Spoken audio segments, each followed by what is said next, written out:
बिस्मिल्लाहिर्रहमानिर्रहीम अस्सलाम वालेकुम रहमतुल्लाहि व बरकातहू। हाँ जी मेरे यारो दोस्तों, ਅੱਜ फिर मैं ਤੁਹਾਡੇ ਅੱਗੇ ਦਰਖਾਸਤ ਕਰਾਂਗਾ ਕਿ ਮੇਰੀ ਇਸ ਵੀਡੀਓ ਨੂੰ ਥੋੜਾ ਜਿਹਾ ਸਪੋਰਟ ਕਰਿਆ ਜੇ।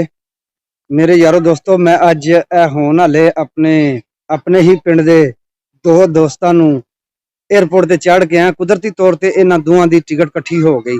ਇਹ ਮੇਰੇ ਆਪਣੇ ਪਿੰਡ ਦੇ ਜੇ ਯਾਰ, ਜਿਨ੍ਹਾਂ ਨੂੰ ਮੈਂ ਟੋਰ ਕੇ ਆਇਆ। ਸ਼ੁਕਰ ਅਲਹਮਦੁਲਿਲਾ।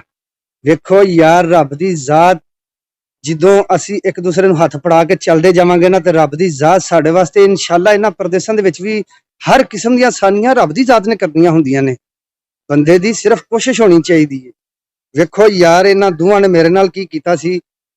ਤਕਰੀਬਨ ਸਾਲ ਡੇਢ ਸਾਲ ਦੇ ਵਿੱਚ, ਜਿਸ ਦਿਨ ਮੇਰੀ ਵਾਲਦਾ ਫੌਤ ਹੋਏ 1.5 ਸਾਲ ਪਹਿਲੇ, ਇੱਕ ਦੋਸਤ ਉਸ ਦਿਨ ਮੇਰੇ ਕੰਮ ਆਇਆ। ਮੈਂ ਉਹਨੂੰ ਆਪਣੇ ਨਾਲ ਗੱਡੀ ਤੇ ਇੱਥੇ ਬਾਰਸਲੋਨਾ ਹੀ ਲੈ ਕੇ ਆਇਆ।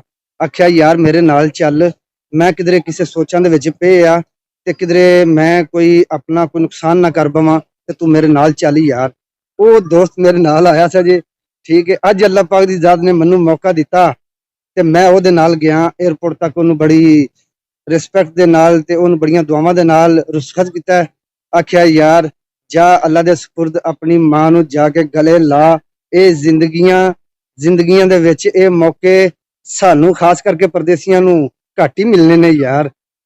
ਤੇ ਦੂਸਰਾ ਦੋਸਤ ਜਿਹੜਾ ਮੇਰੀ ਦੋਸਤੋ ਫੈਮਿਲੀ ਇੱਥੇ, ਤੇ ਜਿਸ ਦਿਨ ਮੇਰਾ ਪਹਿਲਾ ਬੇਟਾ ਪੈਦਾ ਹੋਇਆ ਸੀ, ਉਸ ਦਿਨ ਮੈਨੂੰ ਕਿਸੇ ਦੋਸਤਾਂ ਨੂੰ ਜ਼ਿਆਦਾ ਮਜਬੂਰ ਕਰਨੇ ਦੀ ਜ਼ਰੂਰਤ ਹੀ ਨਾ ਪਈ, ਕਹਿਣ ਦੀ ਜ਼ਰੂਰਤ ਹੀ ਨਾ ਪਈ ਕਿ ਭਾਈ ਆਓ ਤੁਸੀਂ ਮੇਰੇ ਕੋਲ ਤੇ ਮੇਰਾ ਕੋਈ ਥੋੜਾ ਜਿਹਾ ਹੱਥ ਵਟਾਓ। ਕਿਉਂਕਿ ਜਿਸ ਟਾਈਮ ਮੈਂ ਇਕੱਲਾ ਸਾਂ, ਮੈਨੂੰ ਕਿਸੇ ਕਿਸਮ ਦੀ ਕੋਈ ਟੈਨਸ਼ਨ ਨਹੀਂ ਸੀ ਹੈ, ਕਿਉਂਕਿ ਬੱਚਾ ਸਾਡਾ ਪਹਿਲਾ ਸੀ ਤੇ ਅੱਲਾਹ ਪਾਕ ਦੀ ਜ਼ਾਤ ਨੇ ਸਾਨੂੰ ਆਪਣੀ ਨਿਮਤ ਤੋਂ ਨਵਾਜ਼ਿਆ।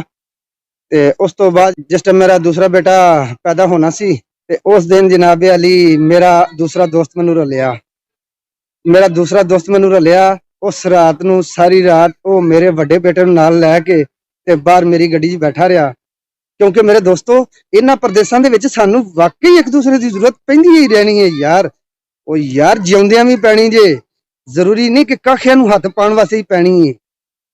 ਤੇ ਜਿਹੜੇ ਭਰਾ ਰਲ ਖਲੋਣ ਉਹਨਾਂ ਨੂੰ ਸਲਾਮ ਪੇਸ਼ ਕਰਦੇ ਹੀ ਰਹਿਣਾ ਚਾਹੀਦਾ ਯਾਰ। ਤੇ ਜੇ ਉਹ ਆਪਣੇ ਪਿੰਡ ਦੇ ਨਿਕਲ ਆਉਣ ਤੇ ਫਿਰ ਤੇ ਉਹਨਾਂ ਦੀਆਂ ਮਾਵਾਂ ਨੂੰ ਵੀ ਸਲਾਮ ਪੇਸ਼ ਕਰਨਾ ਚਾਹੀਦਾ ਵੇ।